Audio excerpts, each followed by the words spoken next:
Pour notre deuxième édition du Bonhomme 7 heures, il a accepté une deuxième invitation, donc on est très, très choyé. Il s'agit du barde Robusquet. Barde, pour ceux qui ne savent pas qu'est-ce que c'est, comme moi, il s'agit en fait d'un collectif de plusieurs talents, dont conteur, dramaturge, auteur, acteur, compositeur, interprète, tout ça. Mon Dieu, Robusquet, tu as tous les talents.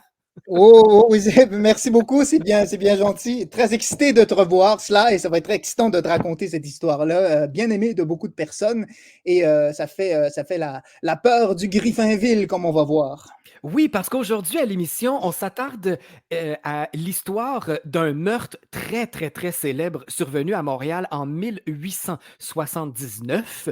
Et Mhm. c'est le meurtre de Mary Gallagher qui hante les rues de Montréal, spécifiquement le quartier Griffintown. Alors, c'est mystérieux et c'est aussi très historique. On en parle un peu partout dans le monde, hein?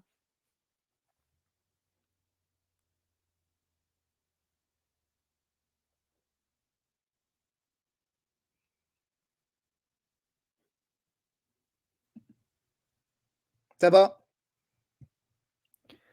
On a OK. un petit problème technique, hein? Oh, mais ça va se régler, c'est déjà réglé. OK, c'est fait. Alors, excellence, là, c'est exactement de quoi on va parler.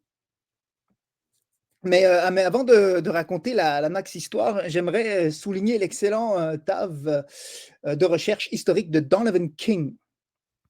Donovan King, vous pourrez peut-être entendre encore cette histoire et d'autres semblables chez Fantôme Montréal ou Montréal Hanté. Donc, j'ai eu l'honneur de travailler avec ces deux équipes fantastiques pendant près de 12 ans. Alors, si vous voulez vraiment entendre cette histoire encore, c'est probablement raconté chez ces deux compagnies. Et comme tu l'as dit, si bien Sly, c'est Mary Gallagher, ou encore en français Marie Gallagher. Ça se ressemble. Ben oui, c'est ça la blague. En tout cas, ça ne fait pas rire tout le monde, mais moi, ça me fait bien rire. Selon l'information accessible, ça se passe à l'angle des rues William et Murray dans le Griffinville. Griffinville, c'est Griffintown, c'est nommé d'après Mary Griffin, qui était la femme ou la wem d'un entrepreneur, d'un homme d'affaires à l'époque. Et donc, ce quartier serait, comme tu l'as dit, le plus hanté de la métropole. Hein? Et là, on a une mairesse, donc c'est plutôt une matropole. Mais encore, il faudrait effectuer un sondage auprès des fantômes de la ville, compiler les données, puis avec un fusil à conclusion, tirer une conclusion concluante sur le degré de hantage propre à la ville. Ah Mais oui. on ne fera pas cela et parce qu'on a quelque chose qui s'appelle une vie. Oui, Quelque chose qui exactement. s'appelle une vie. Alors, allons-y, on plonge pour ne plus tarder. Je fais des blagues, mais c'est vraiment une histoire trouble. C'est une histoire macabre. Ça fait mal de raconter cela. C'est pas forcément une histoire pour les enfants, mais vous allez voir qu'en même temps, qu'est-ce qui est une histoire pour les enfants ou non qui jouent à des jeux vidéo, où les personnages font éclater la tête en tout cas. Oui. Ouais, les enfants, autrefois, dans le Griffinville, évitaient ce coin.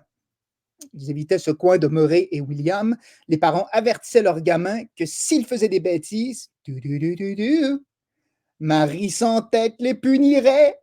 Oh, Comme tiens, le bonhomme 7 heures. c'est la cousine du bonhomme 7 heures. La cousine. Ça se tient ensemble, ces fantômes-là. Oui. Donc, les enfants, à part ceux qui comprenaient qu'une femme sans tête représentait 0 degré sur l'échelle d'Hitler, lui, c'est un zéro danger sur l'échelle d'Hitler, lui apportait des friandises pour la calmer. Parce qu'on le sait bien, cela, il y a une femme fantôme sans tête, ça se calme toujours lorsqu'on lui apporte des friandises. Ah bon? Bah oui, c'est l'équivalent de passer la manette de son Xbox à un ours qui serait rentré chez toi. Il est là pour ça finalement. Ou non. C'est l'une des histoires les plus macabres de Montréal. Donc, on va remonter jusqu'au 24 juin 1879. Hein? Qu'est-ce qui a inventé ça, 79? Hein? Est-ce qu'on dit 22-12 pour dire 22? Bref, la ville était en liesse à cause de la Saint-Jean-Baptiste, patron national, mort décapité il y a 2 millénaires déjà. On dit que ça passe vite. Hein? Il me semble que ça faisait seulement quelques jours que je faisais l'amour à Marie-Madeleine, mais parlons, parlons de Minou en chaleur.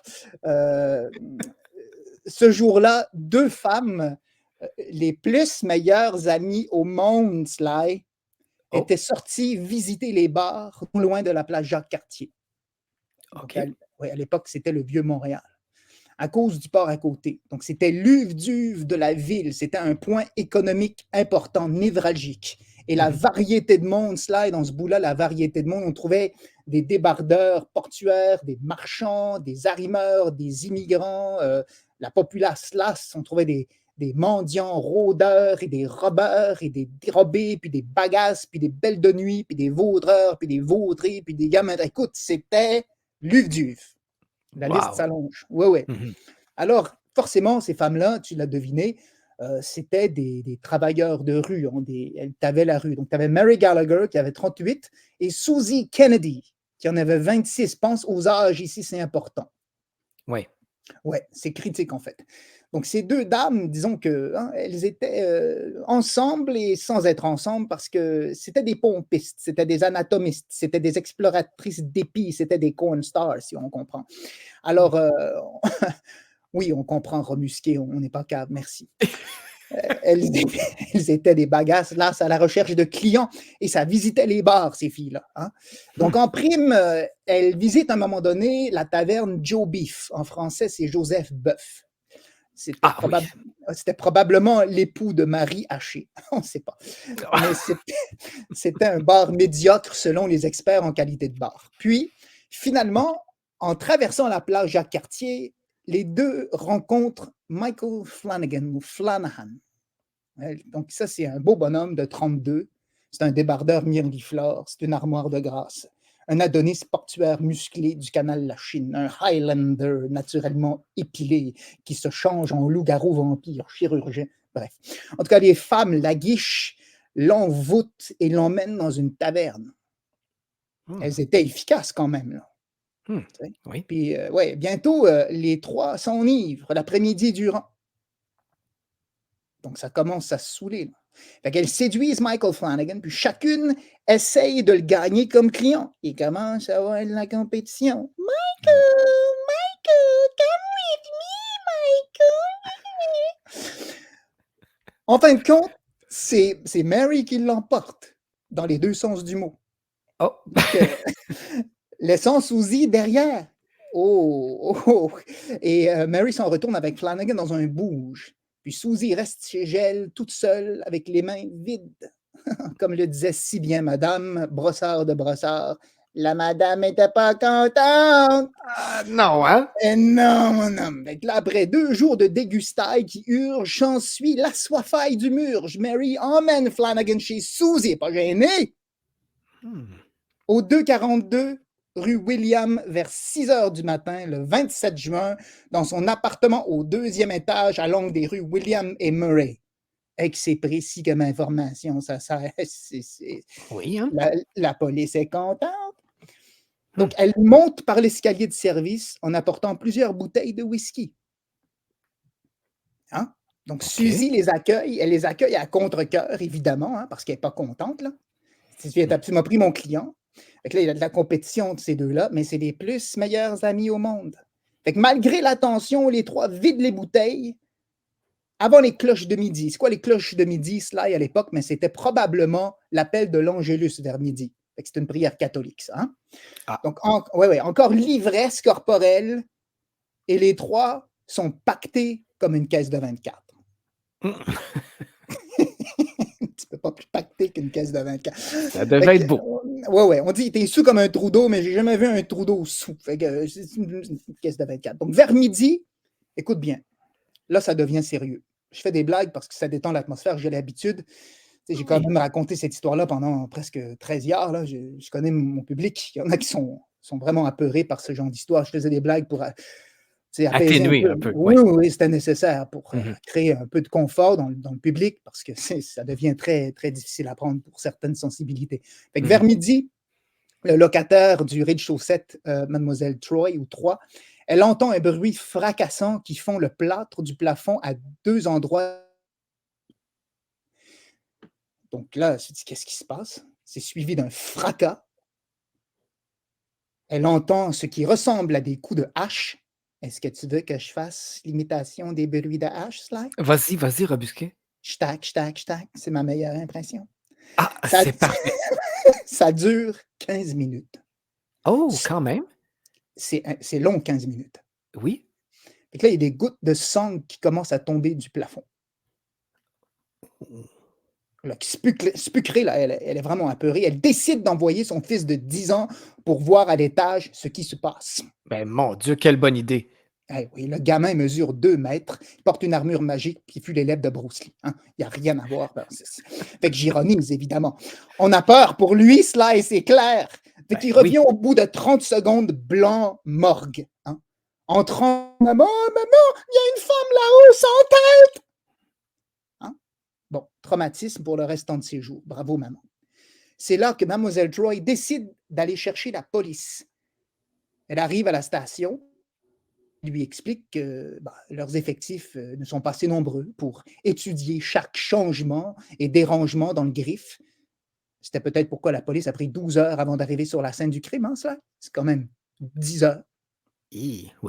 Ouais, t'as le temps de mourir 10 fois. Finalement, la police arrive et la prime chose qu'elle remarque, c'est le corps mutilé de Mary Gallagher étendu près du four.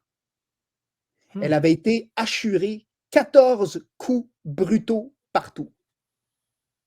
Wow. Sa main droite avait été coupée au poignet et en dernier, elle avait subi la décapitation. Donc, la police a trouvé la tête de Mary Gallagher dans un seau en cendres à côté du four.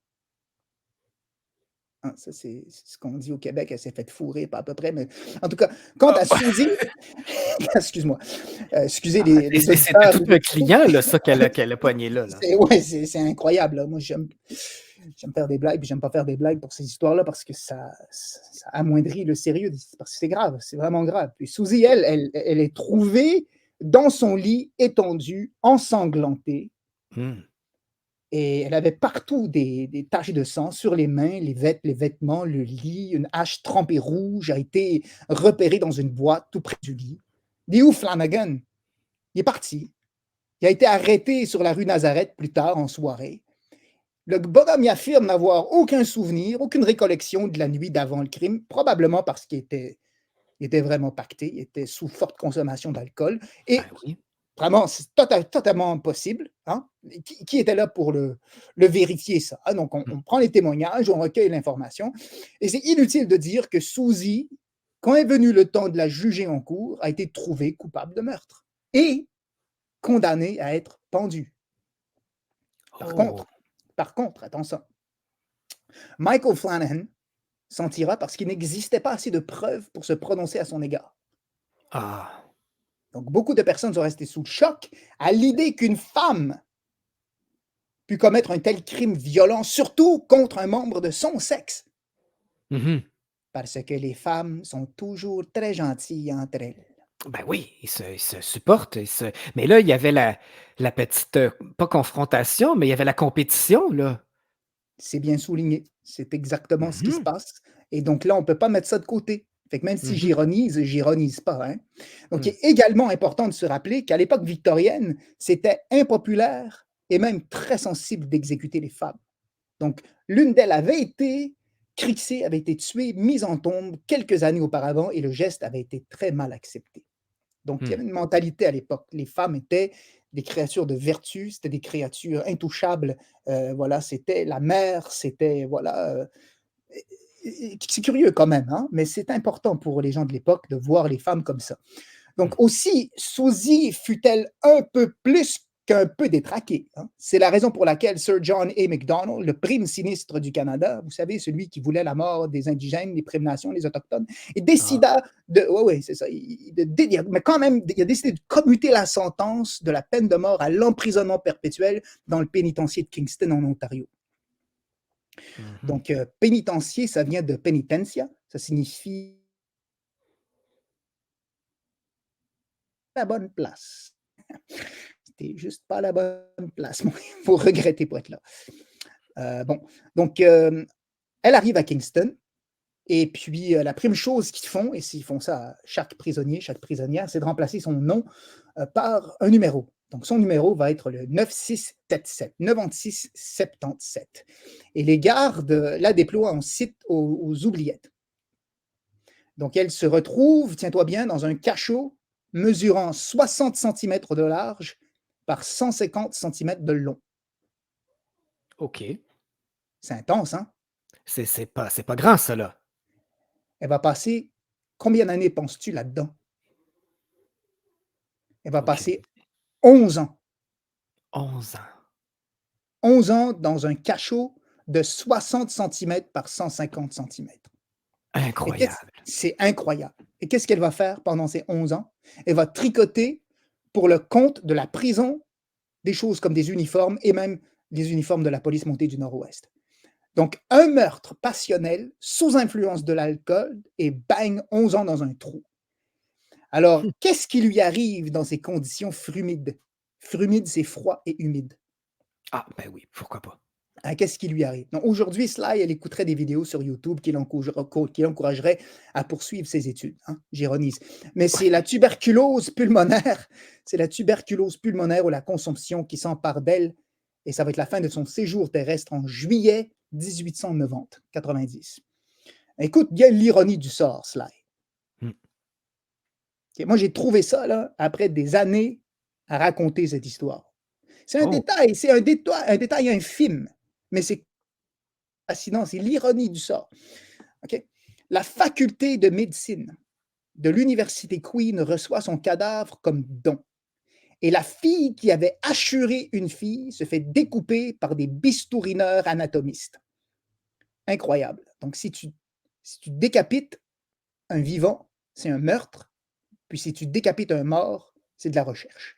Alors, elle qui a dépecé se fait donc dépecer par des étudiants après sa mort. Donc, on va revenir vite à Mary Gallagher. Et c'est oui. ici que l'histoire prend sa dimension paranormale. Parce qu'évidemment, quand on parle d'activité paranormale, on sait, je le dis et je le dis et je le redis, paranormal, ça veut dire côté de ce qui suit la règle.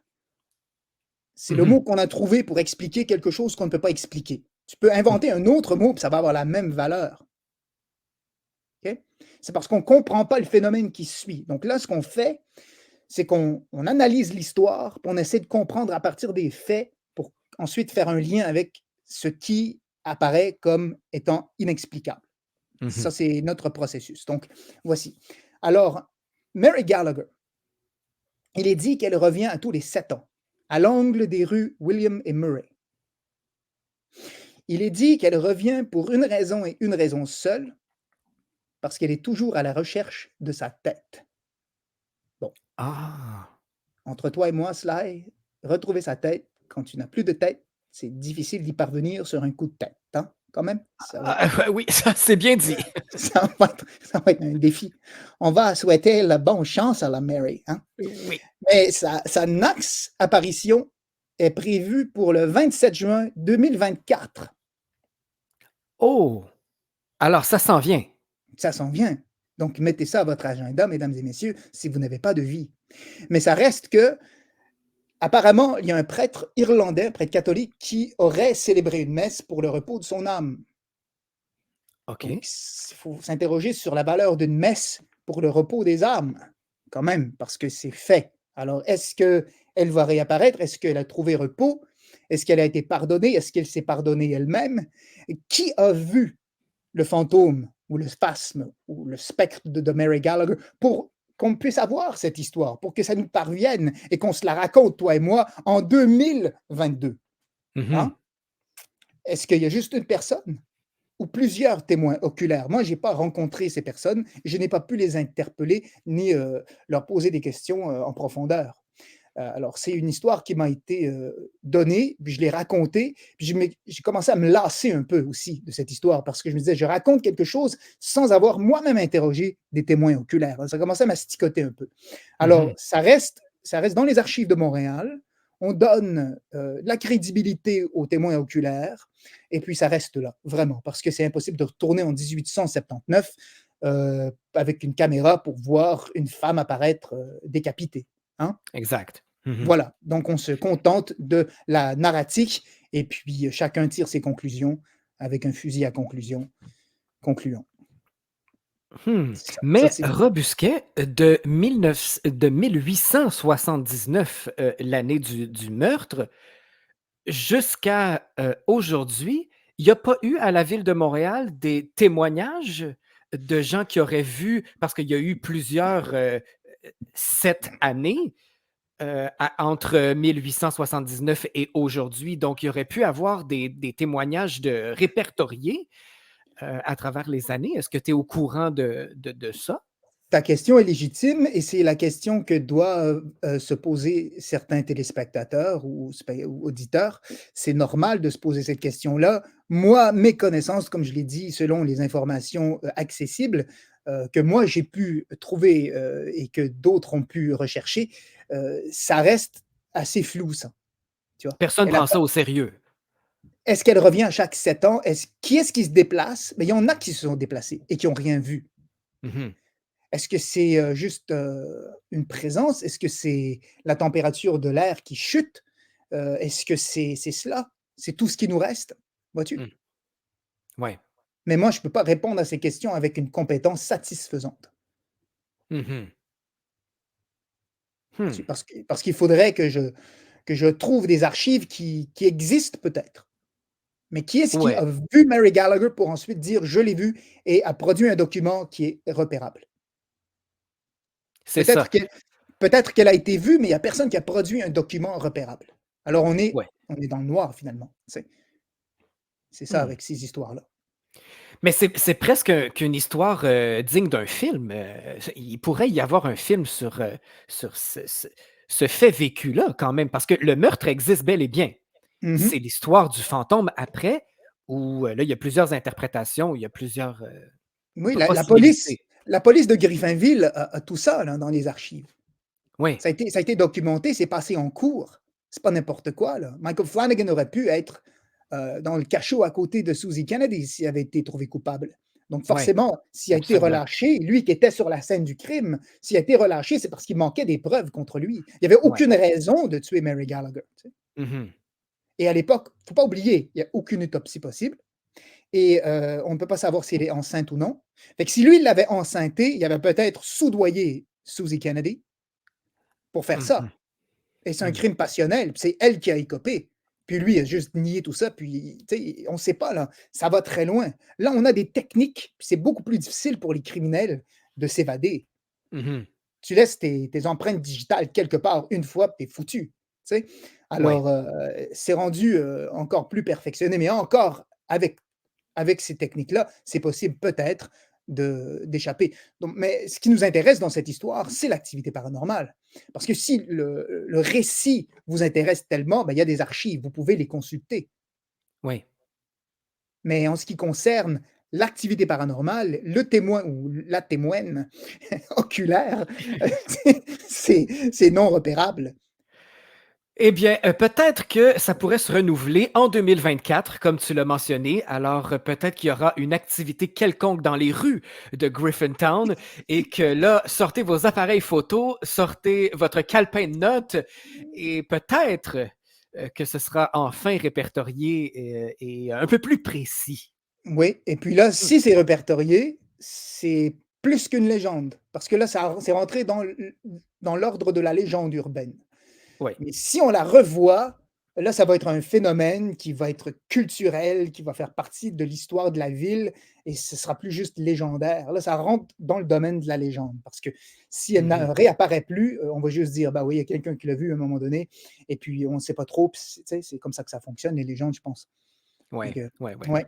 Alors C'est très voilà, fascinant, Robusquet, parce que Montréal regorge de lieux hantés, et d'histoires, comme ça. Alors c'est exact. toujours, un plaisir de les survoler, et de façon aussi colorée que tu le fais. Alors, on vient de Merci. constater que d'un événement dramatique, on peut, en faire quelque chose d'un peu plus léger parce que c'était, très, très, très morbide comme meurtre, C'est comme tous les triste. meurtres, C'est d'ailleurs. C'est triste triste. Ouais, de voir la nature humaine faire ça pour une crise de jalousie influencée par l'alcool.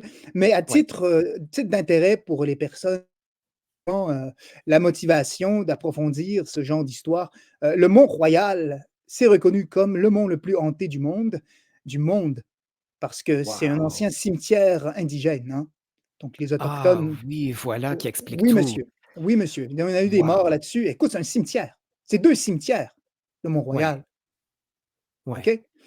Moi, je me promenais au début de ma vingtaine dans le cimetière, Côte-des-Neiges et laisse-moi dire, j'en ai senti des présences. Puis je suis pas quelqu'un qui court après ces choses-là.